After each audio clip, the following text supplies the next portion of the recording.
మనం ఇప్పుడు కార్తీక దీపం 723 ఎపిసోడ్ చూద్దాం. పారిజాతం వేసిన ప్లాను దీప ప్రాణాల మీదకి ఎలా తీసుకొచ్చిందో కూడా చూద్దాం. 135 ఏంటి అన్ని చేసావా? లేదు, అక్కడి నుంచే మొదలు పెట్టాను. రాత్రి నీకేదో చెప్పినట్టున్నాను. రాత్రంతా వీడియోలు చూస్తూనే ఉన్నాను. నిద్ర పట్టక ఐడియా రాక. ఇప్పటికీ రాలేదు కదా. నువ్వు ఎవరితో మాట్లాడుతున్నావో తెలుసుకుని మాట్లాడు. ఐడియా వచ్చిందా? కోనసీమ కొబ్బరి బోండా లాంటి ఐడియా వచ్చింది.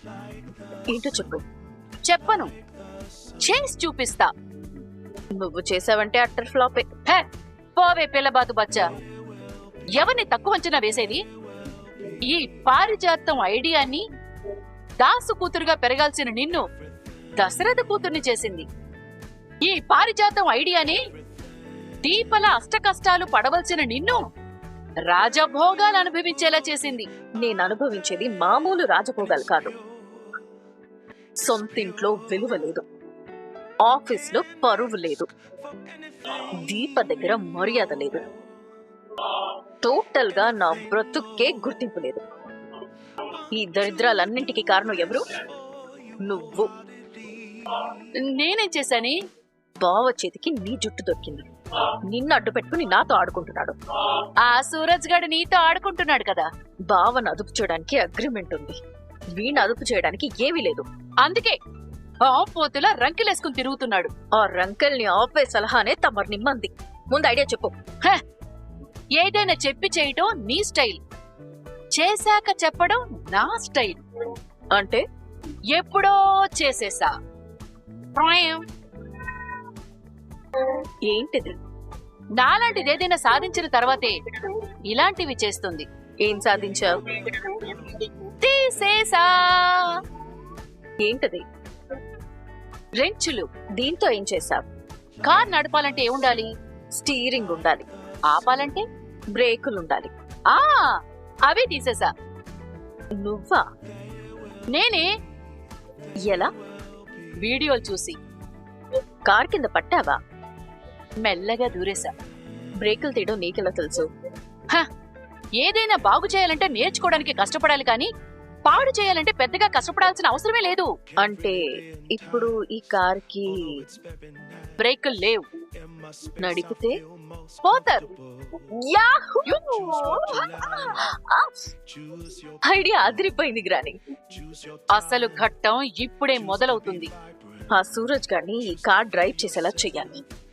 వాడికి యాక్సిడెంట్ అవుతుంది, వీలైతే కాలో చెయ్యో విరుగుతుంది. లక్కీగా ఎదురుగా లారీ వస్తే మన గోరింటాకు పండినట్టే. Breaking news. కార్ బ్రేకులు ఫెయిల్ అయ్యి కారు లారీని గుద్దుకుంది. యువకుడి పరిస్థితి విషమంగా ఉంది. రేపు పేపర్లో రాబోయే వార్త ఇది. ఇప్పుడు సూరజ్ గారిని కారెక్కించాలి, వాడి పీడని వదిలించుకోవాలి. ఇదే మన తక్షణ కర్తవ్యం. దీపా, చెప్పేది అదే. టిఫిన్ చేసే. ఒక్క నిమిషం. మీ అమ్మ చాలా బిజీ అయిపోయిందే. మా అమ్మ నీలా అనుకున్నావే ఏంటి? CEO. CEO అంటే ఏంటి? ఏ నుండి Z వరకు 26 అక్షరాలు ఉంటాయి కదా, అందులో 3 అక్షరాలు. ముదిరింది బెండకాయ. ఎందుకు కొట్టా? అడిగిన దానికి తిన్నగా సమాధానం చెప్పు. అయితే మా అమ్మని అడుగు. మేడం గారు ఫోన్లో బిజీలే. దీపా, ఆ ఫోన్ ఏదో తింటూ మాట్లాడుకోవచ్చు కదా. కిరణ్ గారు, ఏమరౌడి, నిన్ను స్కూల్ కి రెడీ చేయడానికి ఇద్దరు కావాలా? ఇది మాట వినడం లేదురా. పిల్లలేంటి, పెద్దవాళ్ళు కూడా మాట వింటం లేదు. ఏమైంది పెద్దమ్మా? కడుపుతో ఉన్న ఆడది టయానికి కడుపులో ఏదో ఒకటి వేసుకోవాలి కదా బాబు. టిఫిన్ తినవే అంటే మాటలు తింటుంది. మాతో ఎలాగూ మాట్లాడడం లేదు, నీతో అయినా మాట్లాడుతుందా? అప్పుడు కూడా ఫోన్లోనే ఉంటుందా? మొత్తానికి వదిలేసిందిలే పెద్దమ్మా. ఎంతసేపు ఫోన్లే, బొత్తిగా భయం లేకుండా పోయింది. కాస్త నువ్వే భయం చెప్పాలి. సరే కిరణ్, ఉంటాను. ఏంటి బావా అన్నావు? ఏంటన్నావంటూ గొడవకొచ్చావేంటే? గొడవ? 24 గంటలు ఫోన్లోనే ఉంటావంట కదా. కార్తీక్ బాబు మంచోడు కాబట్టి నువ్వు పట్టించుకోకపోయినా సర్దుకుపోతాడు. మంచోడైనా ఎంతకాలం సర్దుకుపోతాడులే పెద్దమ్మా. చూసావా నీ భర్త ఎంత బాధపడుతున్నాడో? అమ్మ పైన గొడవ పెట్టుకుంటావేంటి? నువ్వు నోరు ముయ్యవే అరటికెట్టు. చేతో పోటీలున్నాయని ఫోన్ లో మాట్లాడుతున్నాను కానీ నేను అసలు ఫోన్ లో మాట్లాడిన అత్తయ్య. అంటే కార్తిక్ బాబు అబద్ధం చెప్తాడా? ఏంటి బావా ఇది? పొద్దున్నే అత్తతో తిట్టిస్తున్నావేంటి? ఊరికే సరదాగా. అంటే నువ్వు చెప్పింది నిజం కాదా బాబు? మావిడ ఇంటి ముందు వేప చెట్టు లాంటిది పెద్దమ్మా. మనం పట్టించుకోకపోయినా మన ఆరోగ్యాన్ని తను చూసుకుంటుంది. ఏ లోటు రానివ్వదు. ఒక్క మాటలో చెప్పాలంటే తనకి కడుపులో బిడ్డ కూడా నా తర్వాతే. భార్య భర్తలంటే మీలా ఉండాలి బాబు. ఇంటి మీదకెక్కిన గుమ్మడి పాదుల మీ సంసారం కూడా 3 పువ్వులు 6 కాయల్లా చల్లగా ఉండాలి. దీపా, నువ్వు వెళ్ళి టిఫిన్ చెయ్యి. సారీయా, నీకు స్కూల్ కి టైం అవుతుంది. అదిగో బ్యాగ్ తీసుకో. బాయ్ నాన్నమ్మ. బాయ్ నాన్నమ్మ. బాయ్ అమ్మ. బాయ్ నాన్న. ఇటీవత్తయ్య. కార్తిక్ బాబు, ఏంటి పెద్దమ్మా? చిన్న మరదలి పెళ్లి బాధ్యత కూడా మీరే తీసుకున్నారంట కదా, మరి ఎవరినైనా అనుకున్నారా? సరైన కుర్రాన్ని చూడాలి పెద్దమ్మా. చేసుకున్న తర్వాత జోసంతో వేగాలి కదా. ఎవరినో ఒకరిని చూసి తొందరగా ముడేసేయండి బాబు. గ్రాని వస్తున్నాడు. సూరజ్ గడు వచ్చాడే. డ్రామా స్టార్ట్ చేయి. అమ్మ జోస్నా, త్వరగా వచ్చేయమ్మా. అలాగే గ్రాని. వెళ్ళు వెళ్ళు వెళ్ళు. అయ్యయ్యో, ఏమైందమ్మా? కార్ స్టార్ట్ అవ్వట్లేదు గ్రాని. అరే రే, చాలా పెద్ద సమస్య వచ్చింది. నువ్వేం కంగారు పడకమ్మా. మానవత్వం, మంచితనం ఉన్నవాళ్ళు ఈ చుట్టుపక్కల ఎవరో ఒకళ్ళు ఉంటారు. బాబు సూరజ్. నన్నేనా? నేనే బాబు. ఏంటండి? అతని హెల్ప్ నాకు అవసరం లేదు గ్రాని. అబ్బా నువ్వు ఉండవే. నువ్వు రా బాబు. వస్తున్నాను. ఏమైందండి? కార్ స్టార్ట్ అవడం లేదు. నేను అర్జెంట్ గా పార్లర్ కు వెళ్ళాలి. నీ కార్ నడపడం కూడా వచ్చా? కార్ తో 0 కటింగ్ కొట్టగలను. నడపడం రాదన్నమాట. బాబుకి మంచి కామెడీ టైమింగ్ ఉంది. మీరేంటి మొహానికి ఏదో రాసుకున్నారు? యాటిట్యూడ్ కోసం. బాగా ఎక్కువైందండి. యాటిట్యూడా? ఆయిల్ తుడిస్తే పోతుంది బాబు. తుడుచుకోవచ్చు కదా. తుడిస్తే పోయేదానికి తుడుచుకోవడం ఎందుకు బాబు? మీకు యాటిట్యూడ్ బాగా ఎక్కువైంది. ఈ గుర్తింపు కోసమే రాసుకున్నాను. ముందు నేను ఎలా వెళ్ళాలో చెప్పు గ్రాని. బాబు ఉన్నాడు కదమ్మా, సొల్యూషన్ చెప్తాడు. బాబు సూరజ్, కొంచెం ఏమైందో చూడమ్మా. అంతా బానే ఉంది కదా, స్టార్ట్ అయింది కదా. చెప్పానా సూరజ్ ABCDEFG అని? అంటే ఏంటండి? A boy can do everything for girl. మీకు యాటిట్యూడ్ మామూలుగా లేదండి. నేను చిన్నప్పటి నుంచి అంతే బాబు. మీతో పోటీ పడడం కష్టం. మీ చైర్మన్ గారు కూడా ఇదే మాట అంటుంటారు. గ్రాని ఆపేసా. కార్ స్టార్ట్ అయింది కదా, వెళ్ళండి. కార్ ఎవరైనా స్టార్ట్ చేయగలరు. ఏం కంప్లైంట్ ఉందో నడితేనే కదా తెలుస్తుంది. సౌండ్ లో ఏం తేడా లేదే. బీటింగ్ బానే ఉంది. బీటింగ్ ని బట్టి కార్ బాడీ కండిషన్ చెప్పాడంటే బాబు గతంలో గ్యారేజ్ నడుపుంటాడు. ప్లీజ్ అండి, మీరు అలా నాన్ స్టాప్ గా మాట్లాడుతూ ఉంటే నాకెందుకో నా మీదే విరక్తి కలుగుతుంది. థ్యాంక్స్ బాబు. నేను ఇప్పుడు ఏమన్నానో మీకు అర్థమైందా? నా మీద నీకున్న అభిమానం చెప్పావు. కష్టమే. ఏంటి బాబు? అదే కాఫీ తాగుతూ ఇటెందుకు వచ్చాను, లోపలే ఉంటే బాగుండేది కదా అనుకుంటున్నాను. నువ్వు లోపలే ఉంటే మా పని ఎలా అవుతుంది బాబు? ఏం పని? అదే కార్ తీస్తే కిందంతా క్లీన్ చేద్దామని. అవును, గ్రానికి గార్డెన్ నీట్ గా లేకపోతే నచ్చదు. సరే నువ్వు వెళ్ళు జోస్నా. దారిలో ఆగిపోతే ఆగదు. నమ్మకం లేదు. కండిషన్ లోనే ఉంది. అయితే నువ్వు రౌండ్ వేసిరా. వెళ్ళు బాబు, ఇంకా ఆలోచిస్తావేంటి? పద నాన్న. ఏమండి? కార్ తీ. గ్రాని, తుమ్మినప్పుడు వెళ్ళకూడదంటారు కదా. ముందు తుమ్మితే వెళ్ళకూడదు, వెనక తుమ్మితే మంచిదేగా. ఇది కూడా కరెక్టే, కానీ మీరు వెనకాల లేరు కదా. నేను ఇప్పుడు నీకు ఎక్కడున్నాను? రైట్ లో.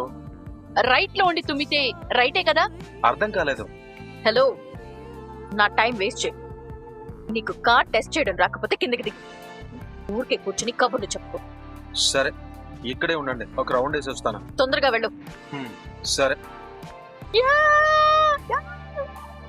బుద్ధుందా నీకు? ఉంది గాని పెద్దగా వాడను. నీకోసం ఎదురు చూస్తున్నావంటావా? టంగ్ స్లిప్ అయింది. దరిద్రంగా తుమ్ముతావా? నోరు స్లిప్ అయింది. ఏదైనా తేడా రావాలి, బాల్కనీ నుంచి నువ్వు స్లిప్ అయిపోతావు. హలో పిల్లబద్దు బచ్చా, మనం ప్లాన్ వేస్తే కాంక్రీట్ తో గోడ కట్టినట్టే. నువ్వు 108 కి కాల్ చేసి రెడీగా పెట్టుకో. వాడు అంబులెన్స్ ఎక్కటం ఖాయం. హ్, వాడు తిరిగి రాడు రాడు రాడు. హ, రే కార్తీగా, నీ బ్రదర్ టికెట్ చిరిగిపోయిందిరా. దీపా, నేను వెళ్తున్నాను, నువ్వు డైరెక్ట్ గా అక్కడికి వచ్చేసాయి. ఎక్కడికి రా? ఆఫీస్ కమ్మా. అయితే ఇద్దరు కలిసే వెళ్ళొచ్చు కదా. తాత ఇంటికి రమ్మన్నాడు. ఆ ఆఫీస్ లో కలవచ్చు కదరా. మీ నాన్నకి నాతో ఏం పనిలోనే నాకేం తెలుసు? నీకు తెలియదురా, నాకు తెలుసు. ఏం తెలుసు? వంటల పోటీ ఎవరితో జరుగుతుంది? అవన్నీ నీకెందుకమ్మా, నేను వెళ్తాను. ఈ పోటీ దక్షిణామూర్తితో అని నాకు తెలుసురా. మాలిని వచ్చిందని కూడా తెలుసు. ఇది వరకు ఏం జరిగినా నువ్వు మీ ఆవిడ చెప్పకపోయినా మా అన్నయ్య చెప్పేవాడు. ఇప్పుడు మా అన్నయ్య ఊళ్ళో లేడు, అందుకే జరిగే విషయాలు నా వరకు రావడానికి కాస్త ఆలస్యం అవుతున్నాయి. ఇందులో బావ తప్పేమీ లేదత్తయ్య. నేనే మీతో చెప్పొద్దన్నాను. నువ్వు చెప్పొద్దని ఈ రోజు చెప్పొచ్చు, కానీ మాలిని వస్తుందని దక్షిణామూర్తి కూతురి కోసం నా పుట్టింటికి వచ్చినప్పుడే నాకు తెలుసు. తన గురించి నీకేం తెలుసమ్మా? తన గురించి తెలుసుకోవాలంటే 100 మాటలు చెప్పాల్సిన అవసరం లేదురా. పేరే చెప్తుంది తనేంటో. మాలినిలో మా అంటే మ్యానుపులేటర్. తన స్వార్థం కోసం ఇతరులను ఉపయోగించుకునే వ్యక్తి. మాయ మాటలతో తన పని తను చేయించుకునే వ్యక్తి. అలాంటి వాళ్ళ నీడలు కూడా మన ఇంటి మీద పడకూడదు. తాత చెప్పిన గతంలో ఆవిడ వల్ల ఎవరికి ఏ నష్టం జరిగినట్టు కనిపించలేదు. తన వల్ల ఎవరైనా ఏమన్నా నష్టపోయారా? నేనేనమ్మా అడిగేది. మనుషులే చెడ్డవాళ్ళైనప్పుడు వాళ్ళ చేతలు మాత్రం సక్రమంగా ఉంటాయని ఎలా అనుకుంటావురా? పోటీలో దిగడం మామయ్య గారికి ఇష్టం లేదు. వాళ్ళు వదిలిపెట్టరు దీపా. వాళ్ళ బుద్ధే అంతా. కార్తిక్ గాడు ఉన్నాడా, వీడు ఎవరి జోలికి వెళ్ళడు. వీడి జోలికి ఎవరైనా వచ్చారు అంటే ఊరుకోడు. కానీ మాలిని అలా కాదు. కావాలని మనుషుల్ని రెచ్చగొట్టించి వాళ్ళని మానసికంగా దెబ్బ కొట్టి పూర్తిగా చంపకుండా, అలాగని బతకనివ్వకుండా సగం చావు సగం బతుకుతో వదిలిపెడుతుంది. మా రెస్టారెంట్ లో షెఫ్ గా వర్క్ చేస్తావా? నువ్వు ఊహించినంత శాలరీ ఇస్తాను. రేపే వచ్చి జాయిన్ అవ్వు. నువ్వు ఇలా గతాన్ని తలుచుకుని ఆవేశపడతావని నిజాన్ని నీ వరకు తీసుకురాలేదమ్మా. నువ్వు చెప్పకపోయినా నేను వినకపోయినా జరిగేది మాత్రం ఆగదురా. నీ మాటలు వింటుంటే మాలిని గారు తాత కుటుంబానికి ఏదో తీరని నష్టమే చేశారనిపిస్తుంది. ఏం చేశారమ్మా? నేను నీతో ఇదంతా చెప్పింది మీరిద్దరూ ఆవిడతో జాగ్రత్తగా ఉండమని. ఏం జరిగిందో తెలిస్తేనే కదా ఆ మనిషి అలాంటిదో తెలుసుకోవడానికి. అవసరం లేదురా. జూకెళ్ళినప్పుడు పులి బోన్లో చేతులు పెట్టొద్దని పిల్లలకి చెప్తారు. ఎందుకు చెప్తారు? పులి చెయ్యి పట్టుకుందంటే ఆ చెయ్యి పోయినట్టే. అది అర్థం అవడం కోసం పులి గతాన్ని మొత్తం చెప్పాల్సిన అవసరం లేదు. ఆ మాలిని కూడా బోన్లో ఉన్న పులి లాంటిదే. మిమ్మల్ని చేతులు పెట్టొద్దని పెద్దదానిగా చెప్తున్నాను రా. అది ఆకలితో ఉన్న ఆడపులి. ఇప్పుడే వేటకి బయలుదేరింది. మీరు చాలా జాగ్రత్తగా ఉండండి. అత్త చెప్పిన దాన్ని బట్టి చూస్తే ఆ మాలిని గారు ఎంత ప్రమాదకరమైన మనిషో అర్థమవుతుంది. అమ్మ గతంలో ఉన్న భయాన్ని మర్చిపోలేదు. అది ఆవిడ మాటల్లో కనపడుతుంది. మనమేం గొడవలు పడట్లేదు కదా. ఈ వంటల పోటీలు అయిపోతే వాళ్ళని మనం కలుస్తామే. సరే, నేను వెళుతున్నాను, నువ్వు డైరెక్ట్గా అక్కడికి వచ్చావు. అలాగే బాబా, అక్కడే బయట వెయిట్ చేస్తూ ఉంటాను. నువ్వు త్వరగా వచ్చి. సరే దీపా, ఇక అమ్మతో మాలిని గారి గురించి మాట్లాడొద్దు. అలాగే. లోపలికి వెళ్ళింది కదా ఆ మనిషి, ఎలా ఉందో చూడు. అవసరమైతే ఒక బీపీ టాబ్లెట్ వేసి అప్పుడు నువ్వురా. అలాగే బాబు. జాగ్రత్త. గ్రాని, వీడు ఎంతసేపైనా తిరిగి రాలేదు అంటే యాక్సిడెంట్ అయిందంటావా? ఖచ్చితంగా అయ్యే ఉంటుంది. కావాలంటే మనం వెళ్ళి చూద్దాం పదా. వీడు పోలేదా? బ్రేకులు తీసానన్నా. నిజంగానే బోట్లు తీసేసని. బాబు, నీకు బ్రేకులు పడ్డాయా? గ్రాని, ఏంటన్నారు? ఒక రౌండ్ వేసి రమ్మంటే ఇంత టైం పట్టిందేంటి? నేను వెళ్ళిన రోడ్ లో ట్రాఫిక్ ఉంది, అందుకే లేట్ అయింది. బాగానే తిరిగి వచ్చావు. నాకు డ్రైవింగ్ వచ్చు కదండి. బండి కండిషన్ లో ఉందా? బండి ఎలా ఉంటే నీకెందుకు పారు? నువ్వు భలే టైంకి వచ్చేస్తావురా. ఏంటి బ్రదర్, ఏమైంది? జోష్న గారు పార్లర్ కి వెళ్ళాలంట బ్రదర్. కార్ స్టార్ట్ అవ్వట్లేదంటే టెస్ట్ డ్రైవ్ కి వెళ్ళాను బ్రదర్. అంతా ఓకే బ్రదర్. అంతా ఓకే అంటే కదా, వెళ్ళండి. నేనా? పార్లర్కి వెళ్ళేది నువ్వే కదా, నేనే. అయితే నువ్వే వెళ్ళాలి. గ్రాని, నువ్వు నాతో రా. నేనెందుకే, నాకు లోపల చాలా పనులున్నాయి. పారు, ఎవరైనా అందం కోసం గంధం పూసుకుంటారు, నువ్వేంటి ఆయిల్ పూసుకున్నావు? యాటిట్యూడ్ అంట బ్రదర్. యాటిట్యూడ్ కోసం ఆయిల్ పూసుకున్నావంటే కాన్ఫిడెన్స్ కోసం కారం పూసుకుంటావేమో. జోష్న గారు కార్ ఎక్కండి. వెళ్ళండి మేడం, వెళ్ళి త్వరగా రండి, అవతల చాలా పనులు ఉన్నాయి కదా. ఇప్పుడు వెళ్ళకపోతే అనుమానం వస్తుంది. బ్రేకులు పడుతున్నాయి కదా, అలా వెళ్ళి రౌండ్ పెట్టి వచ్చేద్దాం. గ్రాని పద. నేనెందుకు? సూరజ్ వెళ్ళొచ్చాడు కదా, పద. తప్పదా? పార్లర్ అంట కదా, వెళ్ళి ఫేషియల్ చేయించుకురా, ఆయిల్ పోయి అందంగా తయారు. థ్యాంక్స్ రా. ఎక్కు గ్రాని. వెళ్ళండి వెళ్ళండి. వెళ్తున్నా.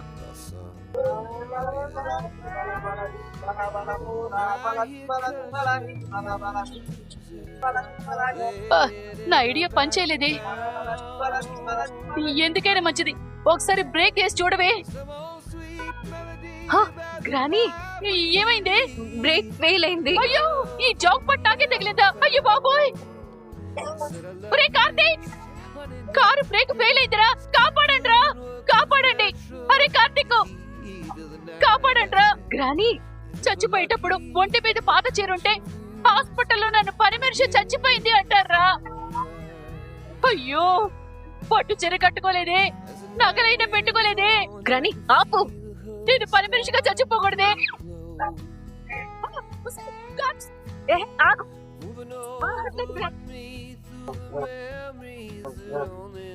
ఓకేనా? ఓకే. పారు, ఓకేనా? ఇది నీకు ఓకేలా ఉందా? మెడ విరిగిపోయింది. ఈ వీడియోపై మీ అభిప్రాయాన్ని కామెంట్ సెక్షన్లో తెలియజేయండి. Bye bye.